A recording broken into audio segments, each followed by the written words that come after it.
et täna me räägime siis sinuga teemast, mis puudutab tegelikult väga paljusid inimesi, eks ju. Et palju rohkem, kui me esialgu arvatagi võiksime, et muusikateraapiast. Ja põhjus siis selleks on väga praktiline. Et sina kui tunnustatud psühhoterapeut ja muusikaterapeut alustad tööd Türi perepesas, on see nii? Loodan nõnda küll. Jah, eks ju. Ja hakkad siis pakkuma siin muusikateraapiat nii lastele, noortele kui ka täiskasvanutele, on see nii?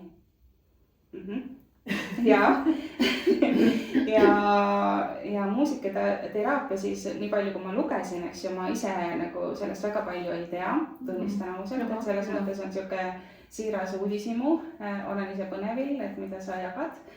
Aga et see on siis maailmas laialt kasutatav ja tõenduspõhine teraapiavorm, mida kasutatakse siis nii stressi, ärevuse leevendamiseks, läbipõlemise ja kriisidega toimetulekuks kui ka laste arengu toetamiseks.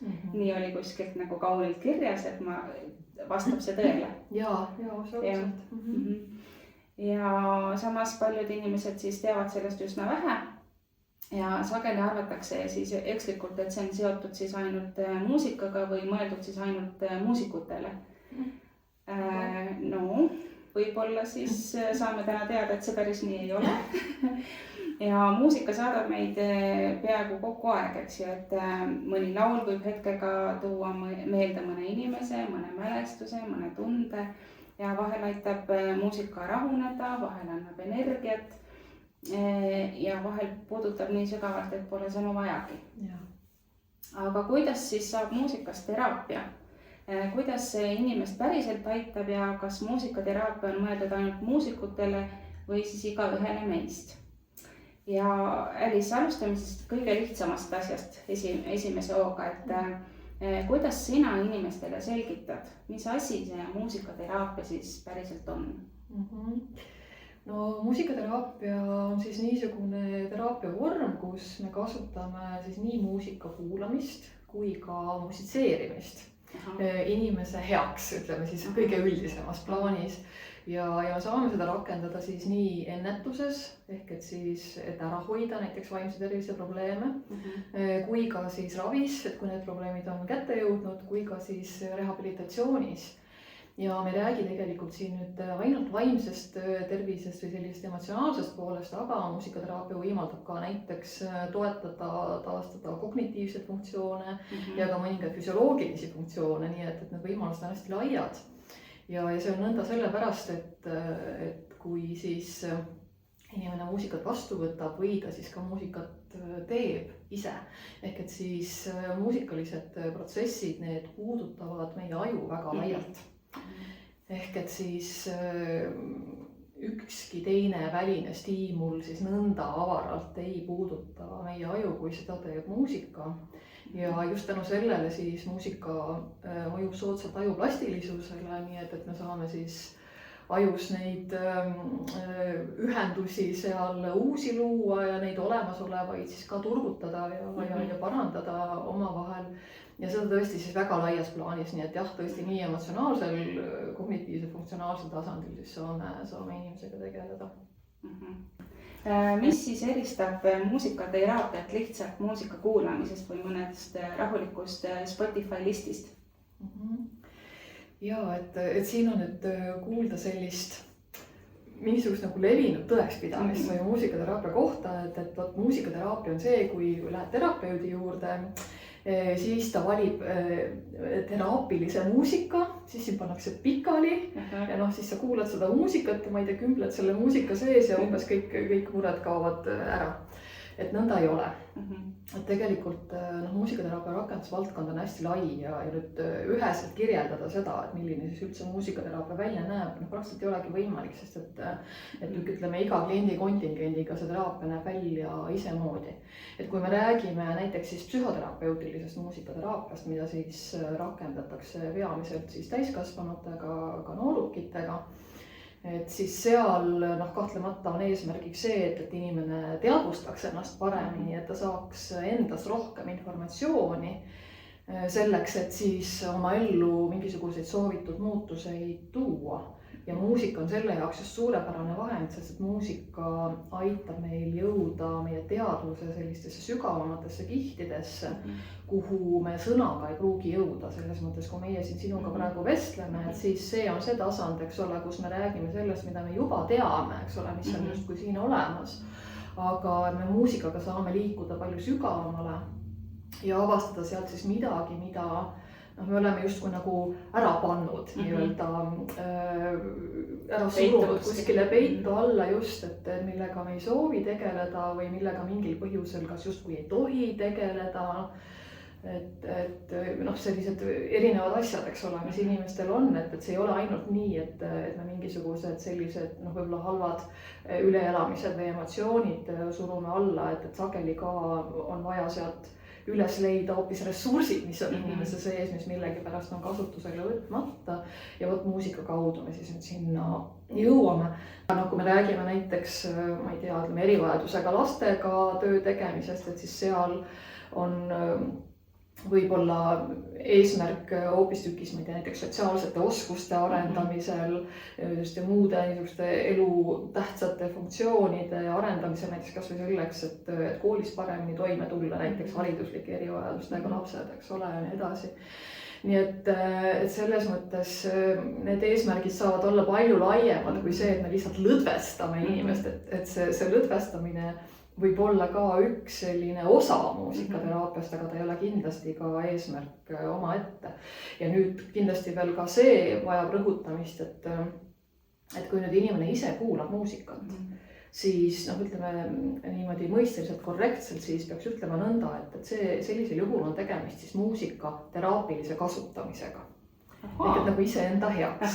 Aga et muusikateraapia muutub ta siis, kui seda protsessi viib läbi siis professionaalne koolitatud muusikaterapeut, kes siis vastavalt sellele, kuidas me oleme kliendiga kokku leppinud teraapia eesmärgid, kuhu poole me liikuma hakkame, siis valib vastavad tehnikad, meetod, eks ole, mis siis on otstarbekas selles antud situatsioonis, selle konkreetse kliendi puhul ja nõnda me hakkame siis minema ja liikuma tasapisi nende eesmärkide poole. Aga kui mina nüüd tuleksin sinna teraapiasse nagu täitsa esimest korda, siis mismoodi see välja näeb? No ütleme siis sina kui täiskasvanud inimene. Kas ma pean seal laulma või mingit pilli mängima? Võib juhtuda, aga ei pruugi mitte ilmtingimata. Et ütleme näiteks täiskasvanutega töös nagu sina, et tavaliselt me ikkagi alustame vestlusega, mis puudutab siis seda, et kindlasti on vajalik võimalikult avar pilt kliendi taustast, et üldse aru saada, kust ta tuleb. Et me ei käsitle teraapiaprotsessis kunagi inimest lihtsalt nagu nii-öelda siis üksikuna või eemalseisvana kõigest muust, eks ole, me vaatame seda taustsüsteemi, kindlasti tema peresüsteemi, et üldse hakata aru saama, et millised on tema niisugused arusaamised elust, tema hoiakud, tema võib-olla mingisugused mõtte ja käitumismustrid.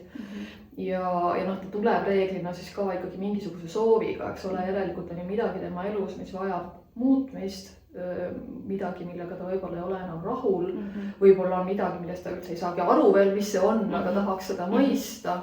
Ja siis minu kui terapeudi asi on siis leida need vahendid, mismoodi me siis teele läheme.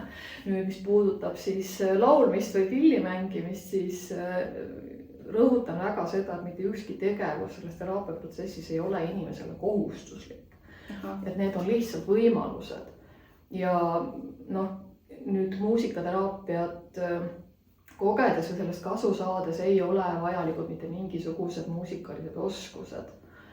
Et nüüd sellises psühhoterapeutilises töös, näiteks kui musitseerimisest räägime ja võib-olla siis ka häälega heli tekitamisest, ma niivõrd seda laulmiseks ei nimetakski, et pigem sellist nagu vokaalset tööd võib teha, siis selleks, et selle asemel nüüd, et proovida leida iga hinna eest sõnu selle kirjeldamiseks, mis mu sees on teinekord hoopis lihtsam panna need tunded ja kogemused helidesse.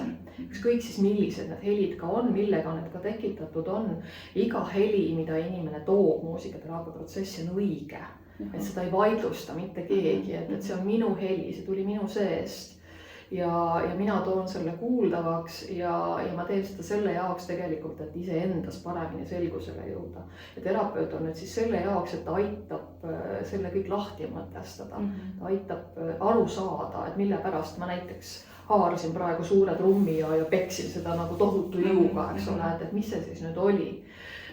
Ja noh, loomulikult see kõik lähtub ka kontekstist, eks ole, kust ta siis tuleb ja jah, et lihtsalt võib-olla ka seda siis võiks siin öelda, et ka sellised üsna skeptilised lipsustatud meesterahvad, kes küll tunnevad nagu natukene huvi, aga natukene on nagu skeptilisust ka. Et ütleme siis nii, et tegelikult on toodud välja seda, näiteks tuleb mul meelde lihtsalt üks juhtum, millega ma kokku puutusin, kus siis meesterahvas, kes teraapiasse tuli, ütles, et tal ei ole mitte kunagi elus olnud varem võimalik nõnda oma emotsioone üleüldse väljendada. Ta isegi pole teadnud, et need tema sees olemas on, sest et ta peab olema kogu aeg selline väga välja peetud, ta hoiab kogu aeg oma emotsioone vaos, aga vot midagi nüüd hakkab, eks ole, tervis hakkab üles ütlema, et mis toimub ja tõesti siis mõistes seda nüüd, et ma olen tegelikult kandnud kaasas midagi, suure osa oma elust, eks ole, mida ma oleksin võinud võib-olla ammu kuskile kõrvale tõsta, aga mul ei ole olnud võimalust. Selleks ja mul ei olnud nagu luba selleks justkui, ja vot siin nüüd on see luba, et sa võid sisuliselt teha kõike. Kõik on lubatud, tabusid ei ole. Aga et see musitseerimine on üks pool, teine pool on muusika kuulamine ja jällegi siis sellisest psühhoterapeutilisest tööst rääkides siis läbi muusika kuulamise me siis viime ka inimese sellisesse avardatud teaduse seisundisse, nõnda siis seda nimetatakse, kus siis just on võimalik vaadata hästi sügavale enda sisse ja käima lähevad siis sellised kujutluslikud, võib-olla mingil määral unenägudele sarnased protsessid, kus siis hakkab esile kerkima see informatsioon, mis siis ütleme on relevantne sellele olukorrale, eks ole, või sellele fookusele siis, mida parasjagu teraapias käsitletakse. Ja jällegi siis terapeut on abiks nende kogemuste tõlgendamisel ja just see, et sa saad endast lisainformatsiooni, sa saad teada midagi, mida sa seni ei teadnud või mida sa ei julgenud endale näiteks teadvustada. Et sa jõuad millenigi, mis siis saab sind oma elus edasi aidata, sa mõistad, mis pärast sa suhtud mõnesse inimesesse nii, nagu sa suhtud või et mille pärast sa oled paigalseisus oma elus praegu, eks ole, ei saa edasi ega tagasi, et need asjad on kõik meis endis. Et me oleme küll suhtes välismaailma, aga lõppude lõpuks ikkagi kõik toimub selle varalt, mis on meie sees, eks ole, ja seda me saame siis ise muuta ja sellega toimetada. Sa juba oled vastanud ära osad minu küsimused niimoodi sujuvalt, et ma oleksin küsinud sinu käest, et kas sinu töös on olnud mõni hetk või kogemus, mis on sind ennastki muusika mõju juures üllatanud, aga selle sa just rääkisid ära selle lipsu härrasmehe näitega, et sinu doktoritöö käsitles muusikute esinemisärevust. Kui palju näed sa täna ärevust ja pinget ka täiesti tavaliste inimeste seas?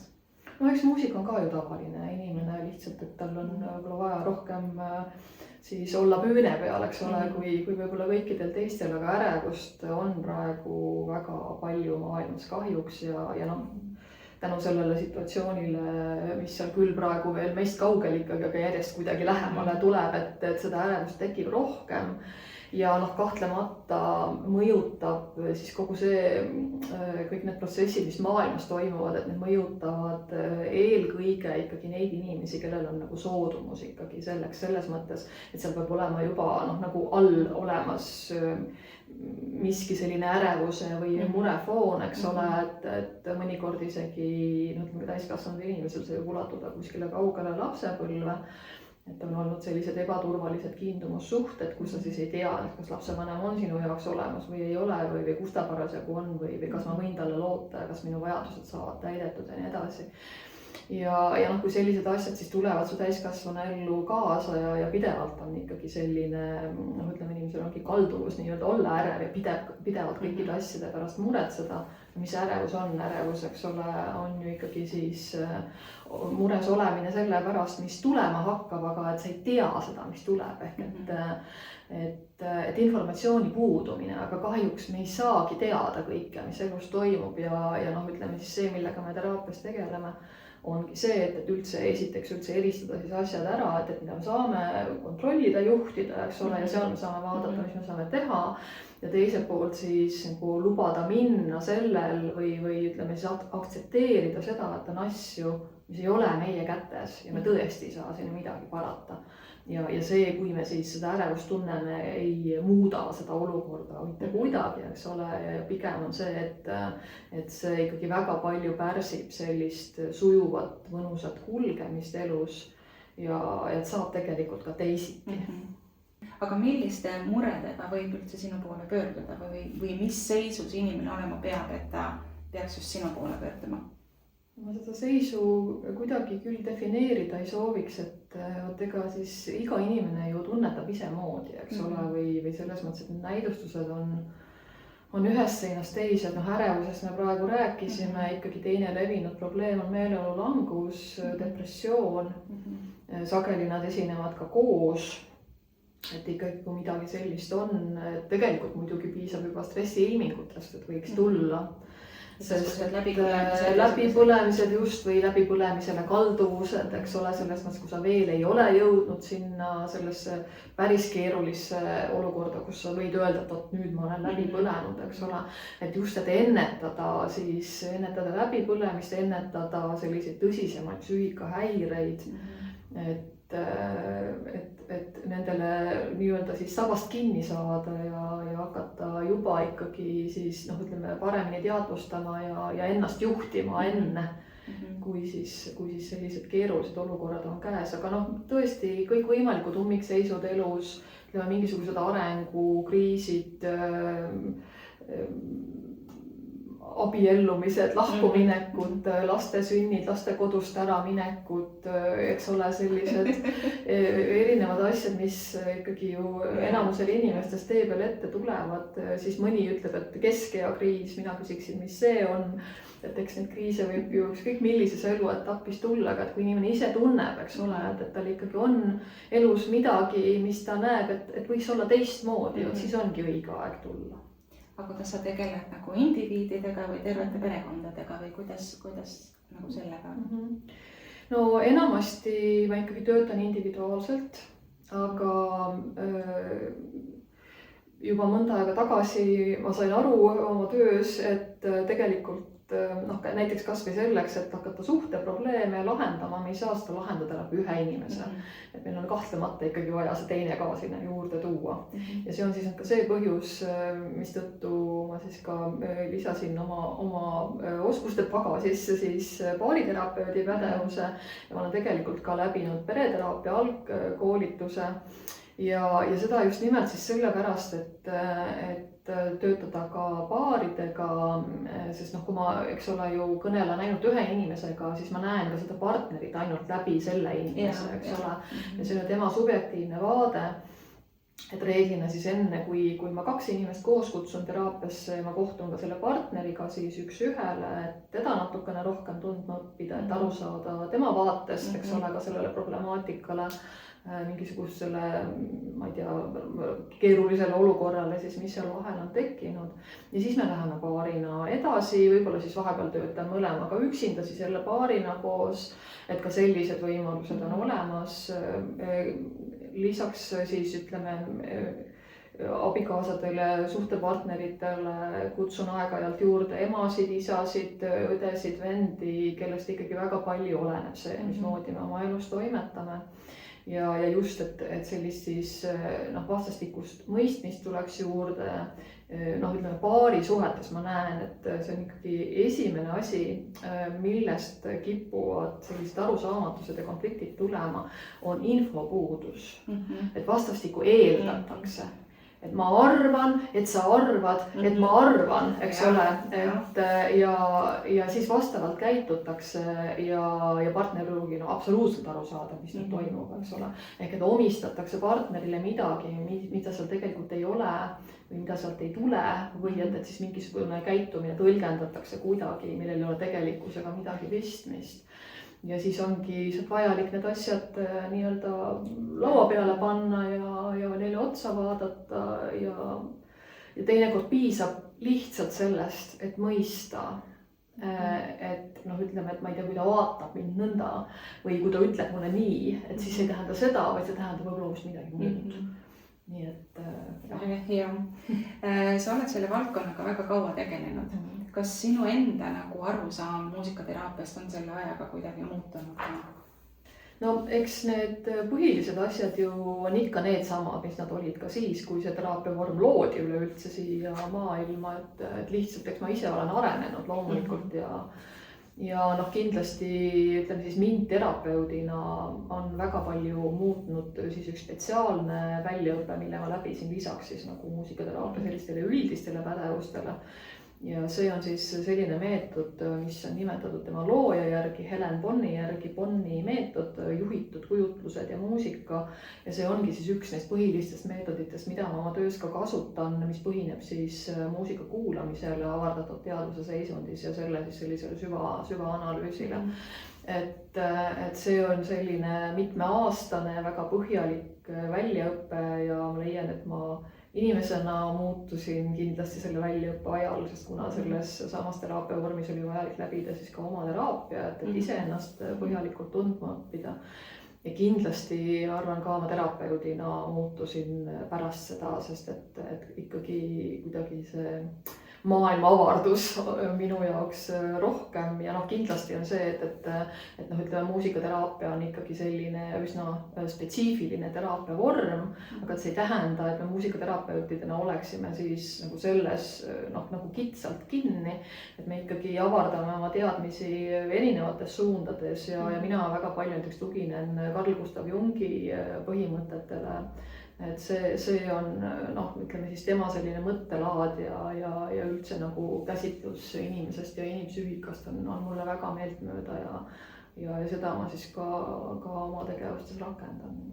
Kui inimene tahaks juba täna ise tegeleda oma probleemide ja muredega, proovida seda muusikateraapiat, eks ju, ise oma kodus, siis mida sina talle soovitaksid?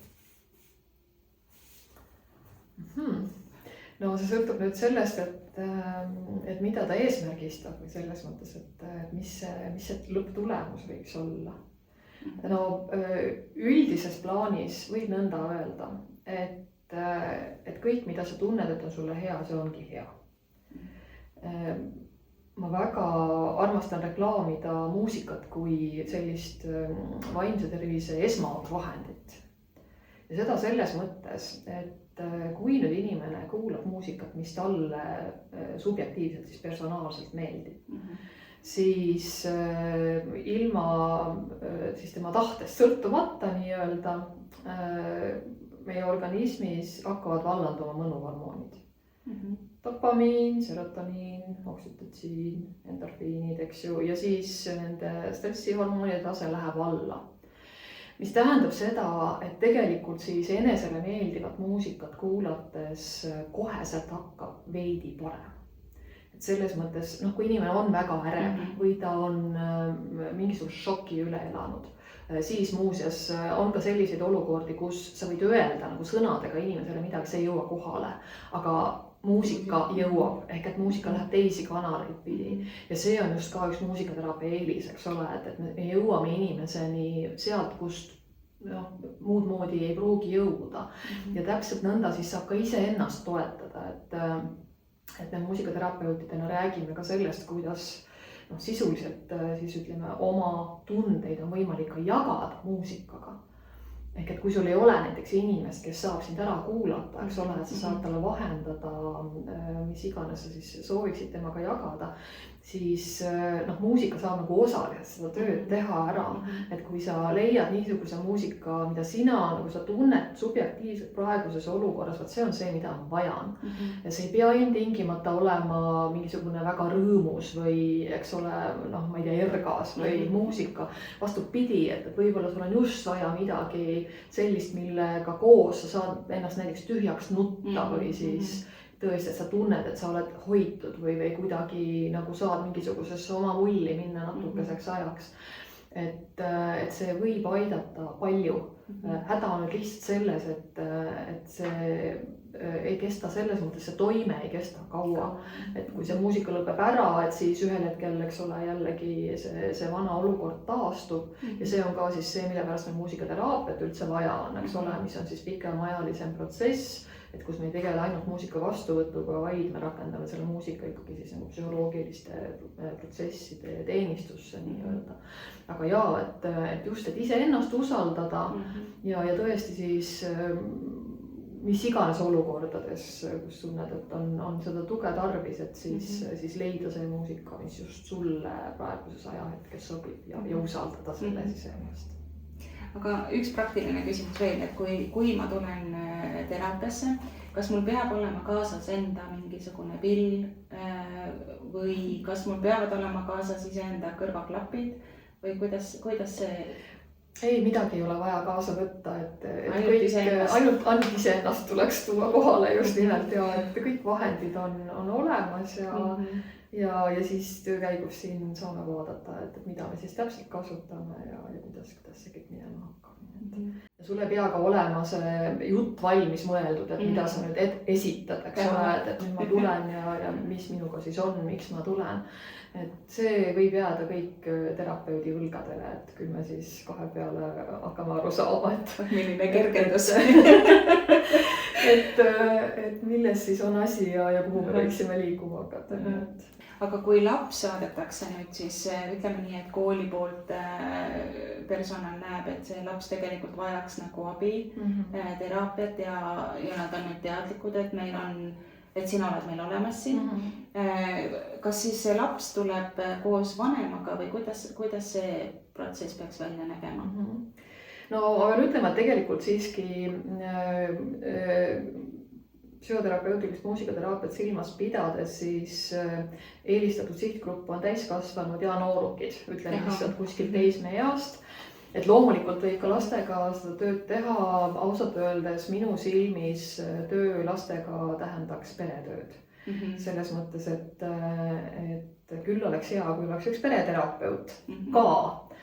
Selles mõttes, et näiteks kas või siis muusikateraapia keskuses, kus ma igapäevaselt toimetan, et need on päris sagedased sellised protsessid meil, kus siis laps käib siis individuaalselt muusikateraapias ja paralleelselt sellega siis toimub ka pereteraapia.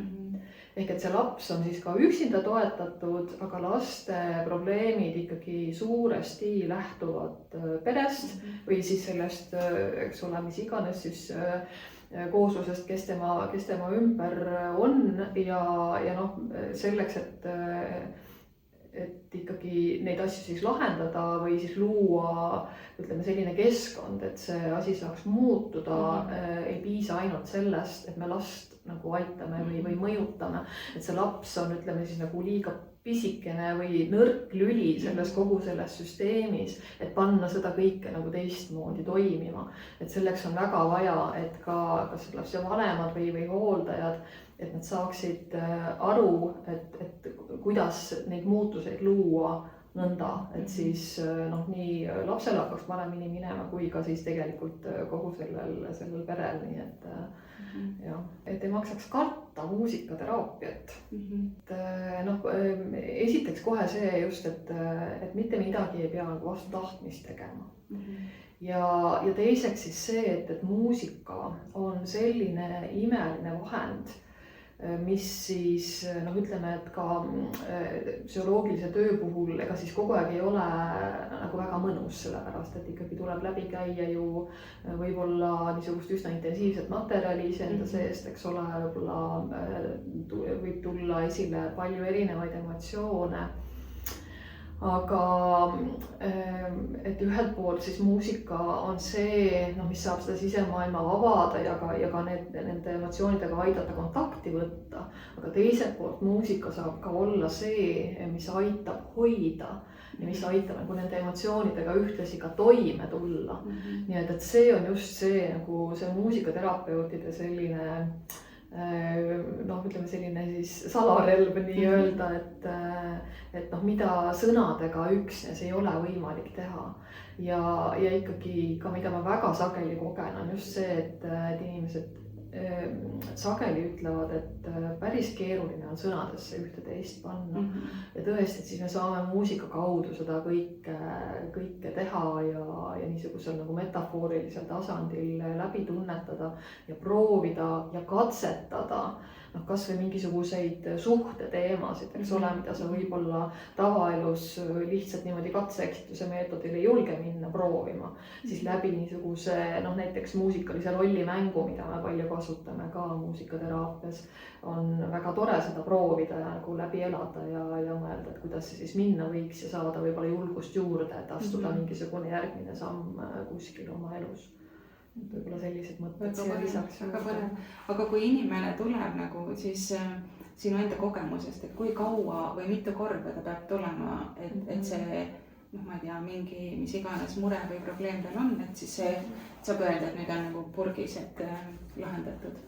See on hästi individuaalne. See on tõesti väga individuaalne, et üldiselt kui rääkida üldse nagu psühhoteraapiast laiemalt, mitte ainult muusikateraapiast, et siis ikkagi ka uuringud näitavad, et muutused hakkavad seal kuskil 20. kohtumise korrast enam-vähem. Et üldiselt muidugi võib näha neid muutuseid palju varem, aga see sõltub inimese motivatsioonist ja kuivõrd valmis ta ikkagi on, et teinekord on see, et hästi suur soov on küll endal, et kõik hakkaks kuidagi teisiti minema, aga justkui sees on midagi, mis ei lase ikkagi nii kiiresti liikuda ja teinekord see ettevalmistusperiood selleks, et jõuaks siis nende päris asjadeni nii-öelda seal sees, eks ole, võib võtta aega. Minu praktikas sellised pikimad protsessid ulatuvad ikka üle 100 kohtumise ja need on nagu ikkagi pikkusega seal 4-5 aastat. Aga kui pikk see üks kohtumine? Üks kohtumine on tavaliselt 90 minutit ehk siis 1,5 tundi.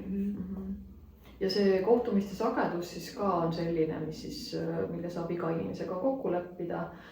Tavaliselt siis teraapiaprotsessi alguses kohtume tihedamalt, ehk et umbes kord nädalas. Ja siis mida lõpupoole seda harvemini siis ja lõpuks tõesti sellised kuuajased vahed juba, et siis nagu inimene saab testida ka, et kuidas ta toime oma elus just ja nagu leebelt siis maha tulla sellelt teraapialt. Aga midagi see töö annab sinu enda jaoks? Et sa oled seda nii kaua teinud, et mulle tundub, et nagu sa pead ise nii palju ära andma, aga midagi sa saad vastu ka, et mis on see, mis sind hoiab selle töö juures? Ja alati saab vastu. Selles mõttes, et terapeudina sa pead olema ikkagi hästi kannatlik, sest et ega muutused ei toimu hetkega. Ja kõik see, et ikkagi mõista, kuidas sa konkreetse inimeseni jõuad, et rääkida temaga sama keelt, et me saaksime üksteisest aru, eks ole, ja üldse selline usaldusliku suhte loomine, ütleme täiskasvanuga võib see olla lihtsam, noorukiga võib olla see keerulisem näiteks. Et see kõik võtab aega, aga et kui sa näed isegi mingisuguseid väikeseid muudatusi, mingisugused ahaa-momendid, mingid taipamised või kui tuleb järgmine kord inimene ja ütleb, et tead, ma proovisin nüüd rakendada seda aktiivset kuulamist, millest me rääkisime ja see töötas. Et niisugused asjad ja ikkagi tõesti sa näed, et see töötab, sest et kui see ei toimiks, siis ju miks me seda teeme, eks ole, nii et aga kannatlikkust peab muidugi olema ja sellist hästi palju empaatiavõimet ja loomulikult kohalolu. No igatahes Elis, meil on väga hea meel, et sa oled meil siin Türi valda nüüd tulnud oma tarkust ja oskusi jagama, seda tööd tegema. nii et tere tulemast ja ma soovin siis, et sul tekiks neid eduelamuse kohti siin rohkem kui küll. Aitäh sulle. Suur aitäh. Jah.